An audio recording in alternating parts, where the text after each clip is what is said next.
This is गुरु मान, ये है गुरु मान फिटनेस। आज मैं कवर करने जा रहा हूं फॉरवर्ड हेड पोस्चर। पिछली वीडियो मैंने आपको बताया था राउंडर शोल्डर के बारे में, आज हम बात करेंगे फॉरवर्ड हेड पोस्चर की। आप देख सकते हैं मेरे पास पिक्चर है, परफेक्ट पोस्चर है जो हेड का, और दूसरा पोस्चर आप देख सकते हैं फॉरवर्ड हेड। फॉरवर्ड हेड में क्या है, परफेक्ट में क्या है कि आपके जो ईयर है वो आपके बिल्कुल एंटीरियर शोल्डर के बिल्कुल सामने है, मतलब परफेक्ट है। अगर अलाइनमेंट देखें परफेक्ट। नाउ यहाँ पर क्या होगा, अगर आपके ईयर जो है, आपके कान आपके शोल्डर से आगे जा रहे हैं तो वो वहां पर क्या है, फॉरवर्ड हेड पोस्चर। अभी आप डायग्नोज करें और देखें, सीधा रिलैक्स होकर खड़े हो, देखें कि आपका क्या है, नेक जो है, नेक की स्पाइन है वो आगे जा रही है। अगर जा रही है तो ये वीडियो आपके लिए है। तो आप देखेंगे किस तरह से हम इसको ठीक करेंगे, क्या एक्चुअली प्रॉब्लम है इसके अंदर, और ये हम इसके बारे में बात करते हैं। फॉरवर्ड हेड पोस्चर में क्या होता है कि जो आपका स्पाइन का कर्व है उसकी डिग्री खराब होती है, क्योंकि एक्चुअली हमारे स्पाइन का कर्व, बहुत लोगों को मालूम नहीं है, हमारे स्पाइन का जो कर्व है वो 43 डिग्री है। वो परफेक्ट पोस्चर में, बॉडी अलाइनमेंट में 43 डिग्री स्पाइन चाहिए। जो मेरी स्पाइन जाती है, रीढ़ की हड्डी, हमारी सेक्रम से लेकर हमारे कर्विकल नेक तक का जो स्पाइन का कर्व है वो 43 है। जब आपका कर्व खराब होता है धीरे धीरे, आपका नेक जो अगर आगे हो रहा है तो आपका जो कर्व है वो खराब होगा। आपकी जो मिड बैक है वो उसका आगे जाएगा पोस्चर, जो आपकी बैक है वो टिल्ट होगी, तो सही नहीं। आपकी वहां पर पेन होगी बहुत ज्यादा आपके इस नेक एरिया पर। जो नेक की डिस्क है, रीढ़ की हड्डी के अंदर क्या होता है, डिस्क होती है, तो हमारे नेक के अंदर डिस्क है वो कंप्रेस होनी शुरू होती है। और जब डिस्क कंप्रेस होती है ऑलमोस्ट C5 और 4, यहां पर C5 4 के ऊपर काफी टेंशन है, वो कंप्रेस हुई है डिस्क, और वो ठीक नहीं है आपके नेक के लिए। नेक पेन जिसके साथ साथ आपका कार्पल टनल, मतलब आपकी आर्म के अंदर पेन भी होगी, आपकी बॉडी अलाइनमेंट बाहर होगी, आपके जॉइंट्स जो है वो टेंशन में रहेंगे, और आपके जो मसल है नेक के वो टाइट होंगे, जो आपकी फ्लेक्सिबिलिटी में प्रॉब्लम क्रिएट करेंगे, आपकी मोबिलिटी में, फंक्शनैलिटी में प्रॉब्लम क्रिएट करेंगे, और आपके जो मसल वीक है वो सपोर्ट नहीं कर पाएंगे आपके उस नेक मसल को, क्योंकि अगर आपके दूसरे मसल जो है वो स्ट्रांग हुए तो हमने बैलेंस करना है। क्या होगा यहां पर, आपको मैंने बताया कि आपकी एक साइड ज्यादा स्ट्रांग होगी और दूसरी साइड वीक होगी। एक साइड के मसल टाइट होंगे, दूसरी साइड के मसल लूज होंगे। किस तरह से, यहां पर आपका क्या हो रहा है, इस पोस्चर में, आपके फॉरवर्ड हेड पोस्चर में आपके जो बैक मसल है, ट्रेपीजियस मसल है, एक्सटेंसर मसल है, वो स्ट्रांग है, टाइट है, और आपके जो आगे के मसल है, जो फ्लेक्सर मसल है, नेक के आगे का मसल, ये वीक है। और जो वीक मसल होगा तो ये मसल सपोर्ट नहीं कर पाएगा आपको। मैं आपको दिखाता हूं यहां पर, जिस तरह से मेरे पास पिक्चर है ट्रेपीजियस की। तो ये ट्रैप बहुत बड़ा मसल है, ये हमारे यहाँ स्कल से शुरू होता है और बिल्कुल मिड बैक तक जाता है। अपर ट्रैप्स, फॉरवर्ड हेड पोस्चर में आपके अपर ट्रैप जो है वो बहुत स्ट्रांग मसल है, बहुत ही टाइट मसल है। अक्सर लोग जब बारबल श्रग्स, डंबल श्रग्स लगाते हैं इस तरह से, तो वो अपने इस ट्रैप मसल को बहुत उसका वर्कआउट कर रहे हैं। वो मसल आपका टेंशन में है, वो मसल का ग्रो होगा, स्ट्रांग होगा, आप काफी हैवी लिफ्ट कर पाएंगे। लेकिन आपके अंदर के मसल है, जो फ्लेक्सर मसल है, बहुत वीक होंगे, क्योंकि आपका जो बैक ट्रेपीजियस मसल है वो ओवर एक्टिव मसल है। और ओवर एक्टिव मसल, इसके अंदर एक और मसल है, ये होगा ट्रेपीजियस। ट्रेपीजियस के अंदर एक मसल जाता है जो है नेक का एक्सटेंसर मसल। जो एक्सटेंसर मसल इसके अंदर है, उसके साथ एक स्कैपुला मसल भी इसके अंदर जा रहा है, और वो मसल काफी टाइट है। और जो आगे का मसल है, मतलब नेक के पीछे के बाद नेक का आगे का मसल है, फ्लेक्सर मसल, बहुत वीक होंगे, जो सपोर्ट नहीं कर पाएंगे मसल। तो यहां पर आपने क्या करना है, आपको बताऊंगा एक्सरसाइज किस तरह से आपने स्ट्रांग मसल को, आपको मालूम है मैंने बताया कि स्ट्रांग मसल को आपने करना है स्ट्रेच, वीक मसल को आपने स्ट्रांग बनाना है। You have to strengthen the weak muscle and you have to stretch the strong muscle. हम यहां पर ट्रैप्स को स्ट्रेच करेंगे और आगे के मसल को ट्रेन करेंगे स्ट्रांग करने के लिए, to strengthen the front neck muscle. इसके लिए मैंने आपके लिए कुछ स्ट्रेच की एक्सरसाइज है जिससे आप स्ट्रेच करेंगे नेक को, और कुछ अदर एक्सरसाइज है हमारे नेक को जो स्ट्रांग करेंगे। सो जैसा कि मैं बता रहा हूं, अगर आपका ऐसे पोस्चर हुआ, आपकी हाइट पर इफेक्ट है, क्योंकि आपकी जो स्पाइन के कर्व का डिग्री है वो खराब हो रही है। जितना डिग्री आपका खराब होगा 30, 25 डिपेंड करता है कितनी डिग्री तक आपका कर्व खराब होता है। तो उसकी आपकी हाइट है वो भी आधा इंच 1 इंच का डिफरेंस होगा। क्यों? क्योंकि आप यहां पर स्ट्रेट पोस्चर में आपकी height when you stay tall आपकी हाइट 1-1.5 इंच सीधी ऊपर होगी। क्यों? That's your body posture. जब आपका हेड पोस्चर ऐसे होगा यू गोना लूज ½ इंच और 1 इंच। ये रियलिटी आप चेक करें। तो बहुत लोगों की गर्दन आगे है, जब वॉक करते हैं गर्दन आगे है। गर्दन आगे नहीं चाहिए। Too much these muscles are tight muscles. You're gonna work on these muscles. Otherwise आपके लिए ठीक नहीं है। Later on आपने देखा है बहुत ओल्ड बुजुर्ग है हमारी फैमिली के अंदर जिनका नेक आगे हो जाता है, स्पाइन खराब, और वो कुछ नहीं कर पाते। आपने इस प्रॉब्लम से बचना है। अगर आपकी बैक मसल, आपका नेक की प्रॉब्लम है तो आप बार-बार श्रग लगाई जा रहे हैं, आप ज्यादा खराब कर रहे हैं और खराब कर रहे हैं। मैं आपको दिखाऊंगा आप क्या करेंगे। हम बात करते हैं कि किस तरह से फिक्स करें इसको। पहली एक्सरसाइज स्ट्रेचिंग। स्ट्रेचिंग में आपने सबसे पहले जो एक्सरसाइज करनी है, जो मसल मैंने बताया है, ये एक्सरसाइज है एक्चुअली सेल्फ मायोफेशियल स्ट्रेच है। मतलब है कि ये जो मसल है ट्रेपीजियस के अंदर मसल जा रहा है नेक एक्सटेंसर। इसके अंदर नेक एक्सटेंसर मसल है, अंदर जा रहा है, इस मसल के नीचे मसल है, और स्कैपुला मसल है एक नीचे। ये 2 मसल है। उसके लिए सबसे पहले एक्सरसाइज है डीप इनसाइड। तो इसके लिए आप अपने हाथ से भी कर सकते हैं, लेकिन काफी टाइम लगेगा हाथ से।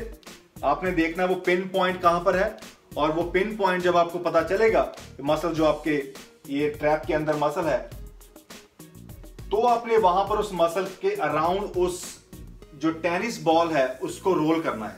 आप दीवार के साथ बॉल को लगाएं और आप ट्रिगर पॉइंट है, और जब आपको पॉइंट पता चलेगा, आपका मसल जो है लगभग इस साइज का मसल है और काफी लंबा मसल है, यहां से नीचे तक जाता है। जब आपको पता चलेगा आपने अप डाउन रोल करना है, उस मसल के अंदर से रिलीज करना है। जैसे इस एक्सरसाइज का नाम है सेल्फ मायोफेशियल स्ट्रेच है, बहुत ही जरूरी एक्सरसाइज है। वो मसल आप रिलीज करेंगे, सबसे पहले आपने ये करना है। उसके बाद ये आप रोल करेंगे लगभग 30 सेकेंड, बोथ साइड, दोनों साइड आपने करना है। उसके बाद आपने एक्सरसाइज करनी है जो एक्सटेंसर मसल को आपने स्ट्रेच करना है। और कैसे करना है? स्ट्रेचिंग में आप 2 स्ट्रेच है, एक रिस्ट एक्सटेंसर, ये है फ्लेक्सर। एक्सटेंसर मसल जो है आपने देखना है पहले नीचे देखें और तब इस मसल को स्ट्रेच करें। 20 से 30 सेकंड होल्ड करना है आपने। इस तरह से आप सर को घुमाएं, नीचे देखें और स्ट्रेच करें। आपने सीधा देखना है, उसके बाद सर को घुमाएं, नीचे देखें और तब स्ट्रेच करें। अगर आप ऊपर देखकर स्ट्रेच कर रहे हैं तो आप फ्लेक्सर को ट्रेन करते हैं, जब नीचे करके कर रहे हैं तो एक्सटेंसर कर रहे हैं। हम यहाँ क्या कर रहे हैं? स्ट्रेच कर रहे हैं बैक को, जैसा कि पहली स्ट्रेचिंग की एक्सरसाइज है। स्ट्रेचिंग में आप नेक को इस तरह से स्ट्रेच करेंगे। So make sure you have to look down and stretch it. तो आप देखिए यहाँ पर जो मसल जा रहा है अंडरनीथ वो स्ट्रेच हो रहा है। तो ये आपने करना है again 20 second, 30 second, almost 3 sets. घर पे लगा सकते हैं, जिम में लगा सकते हैं, डजंट मैटर। उसके बाद chin to chest. Chin to chest में क्या है कि जैसा कि ये मसल आपके टाइट है तो आपने स्ट्रेच करना है, सीधा खड़े हो, लुक डाउन, आपकी चिन आपके चेस्ट के साथ टच होनी चाहिए। Hold it, go back, stretch, hold it, go back. ये स्ट्रेचिंग है। तो 3 आपने करनी है एक्सरसाइज स्ट्रेचिंग में। जो आपके नीचे मसल जा रहा है स्कैपुला मसल, उसके लिए स्ट्रेच करना है, आपने एक्सटेंसर को स्ट्रेच करना है, ट्रेपीजियस को स्ट्रेच करना है। 3 स्ट्रेच करना है। और जैसा कि बोल रहा हूं स्ट्रेचिंग बहुत जरूरी है ताकि जो मसल टाइट है वो उसको स्ट्रेच करें, जिसके कारण हम जो मसल अंडर एक्टिव मसल है वो वर्क करें और स्ट्रॉन्ग करें। अब ये तो होगी स्ट्रेचिंग। अब हम इसको कैसे, ये मसल जो वीक है हमारा फ्रंट नेक का मसल, इसका क्या करें? रिस्ट फ्लेक्सर मसल वीक है, एक्सटेंसर स्ट्रॉन्ग है और फ्लेक्सर वीक है। फ्लेक्सर वीक क्या करना पड़ेगा? हमें वो मूवमेंट करनी पड़ेगी जहां पर हम अपनी नेक को पीछे करें। इस मूवमेंट में कोई जिम के अंदर एक्सरसाइज लगाता है ऐसे? कोई नहीं लगाता। अक्सर जिम में हम ऐसे ही एक्सरसाइज लगाते हैं। सो क्या होता है कि ये मसल आपके वीक है, तो आपने इस मसल को स्ट्रॉन्ग करना है और आपने ऐसी एक्सरसाइज करनी है जिससे आप ये एरिया को स्ट्रॉन्ग कर सकें। कौन सी एक्सरसाइज लगाएंगे? आपके लिए पहली एक्सरसाइज नौ यहां पर आइसोमेट्रिक नेक की एक्सरसाइज है, आइसोमेट्रिक फ्रंट नेक एक्सरसाइज। बेंच पर आप लेटें, 5 पाउंड की प्लेट रखें गर्दन के ऊपर और नेक को ऊपर करें। यू सी राइट नाउ, ये क्या कर रहे हैं हम, नेक की एक्सरसाइज है। बेंच पर लगा सकते हैं, बेंच इज बेटर क्योंकि जब नीचे आए you have better range of motion. अगर आप नीचे लगाएंगे फ्लोर पर तो आपकी चेन ग्राउंड पर लगेगी और रेंज ऑफ मोशन नहीं आपको मिलेगा। यहां पर better range of motion, you stretching but what you doing is you contracting. ये मसल बहुत ही काम कर रहे हैं आपके, और इसके साथ ये मसल कॉन्ट्रैक्ट हो रहे हैं, ये मसल कॉन्ट्रैक्ट हो रहे हैं और ये मसल आपके स्ट्रेच हो रहे हैं। And then when you contract other way around. तो यहां पर आपने 3 सेट लगाने हैं, लगभग 12 से 15 रेप्स लगाएंगे। इसको आप टेबल पर ही लगा सकते हैं, घर में लगाना है तो आप टेबल पर लेट जाएं, बेड पर लेट जाएं, कहीं पर कोई बात नहीं। उसके बाद नेक्स्ट एक्सरसाइज आप देखें, ये भी आइसोमेट्रिक एक्सरसाइज है। अब यहां पर आप समझने की कोशिश करें, इस मसल को ट्रेन करना है तो अपने हैंड आपके पीछे जाएं, और अब क्या है, इस हाथ से आपने गर्दन को आगे दबाना है और आपने अपनी गर्दन को पीछे लेकर जाना है। सो यू हैव टू, वो जो स्ट्रेस क्रिएट करना है आपने इक्वल, मेक श्योर आप ज्यादा भी ऐसा ना कर दें। आप अपने हाथ का स्ट्रेच है धीरे धीरे, क्योंकि you have to use these muscles to work equal. तो स्ट्रेच करें अगेन। उसके बाद आप यहां पर आप यहां से हाथ से अपने नेक को पीछे करेंगे, लेकिन आप बेसिकली नेक को आगे कर रहे हैं और इस फोर्स से नेक को पीछे कर रहे हैं। So you have to use equal power to make sure these muscles should work. तो ये एक्सरसाइज है, जिम के अंदर लोग नहीं लगाते, लेकिन जैसा कि अगर आपको फॉरवर्ड हेड पोस्चर की प्रॉब्लम है, आपका पोस्चर ठीक नहीं है, तो गाइस आपको ये लगानी पड़ेगी। ये रीहैब एक्सरसाइज है। जब पानी सर से ऊपर निकल जाए तो तब आपको वहां पर ये लगानी पड़ेगी, और उस समय तो बहुत मुश्किल होता है। वो स्टेज होती है स्पाइन की, स्टेज 2, स्टेज 3, स्टेज 4, बहुत मुश्किल होता है। आपकी डिस्क जो है स्पाइन के अंदर वो अनहेल्दी हो जाती है। नॉर्मल डिस्क बहुत हेल्दी होती है जब सीधा खड़े होते हैं, और धीरे धीरे आपकी जो डिस्क है बल्ज करती है, हर्निएटेड डिस्क है, देन उसके बाद डिस्क थिन होती है, और ये ठीक नहीं है, एंड धीरे धीरे डिस्क डैमेज होती है, that's neck gone, you can't do anything. So आपने ध्यान रखना है, आपकी जो स्पाइन के अंदर डिस्क है नेक के, बहुत ही जरूरी है, और अपने इस मसल को स्ट्रेच करें अपर बैक को। और जो एक्सरसाइज आपकी श्रग्स है लगाते हैं शोल्डर आगे कर, वो गलती ना करें। अगर आपने श्रग्स लगानी है तो आप जो आपके बारबल है वो पीछे हो, this is the best way you can do, barbell shrugs पीछे की तरफ। उससे क्या होगा, आपके नेक आगे नहीं जाएगा। अगर आप ऐसे लगा रहे हैं shrugs, then you doing it wrong. मुझे नहीं मालूम किस ट्रेनर ने, किसने आपको बताया होगा, बिल्कुल गलत है। आपके शोल्डर बिल्कुल सीधे चाहिए, अब श्रग्स लगाएं। लेकिन फॉरवर्ड हेड पोस्चर की प्रॉब्लम है, राउंडेड शोल्डर की दिक्कत है, तो आपको क्या करना पड़ेगा, आप पीछे की तरफ लगाएंगे बारबल। कोई चांस नहीं है चीट होने का, क्यों? क्योंकि बारबल आपके हिप के साथ जुड़ी हुई है। तो गाइस ये थोड़ी चेंजेस करनी पड़ेगी आपको, और आपकी बॉडी अगर परफेक्ट सीधी हो, you be more confident guys, and आपकी एनर्जी लेवल ज्यादा होगा, and you will look tall as well. So ये ध्यान रखना है आपने गाइस, क्या आप चाहते हैं, एंड डेफिनेटली इंजरी नहीं होगी, फटीग महसूस नहीं करेंगे, आपके जॉइंट्स लिगामेंट्स पेन नहीं करेंगे, क्योंकि आपका पोस्चर ठीक है। जब पोस्चर खराब होता है, आपकी बैक स्पाइन पेन होती है, मिड बैक पेन होती है, बैठने में, उठने में, चलने में, कंप्यूटर डेस्क पर बैठने में, काम करने में, ड्राइविंग करने में, हर चीज में दिक्कत है।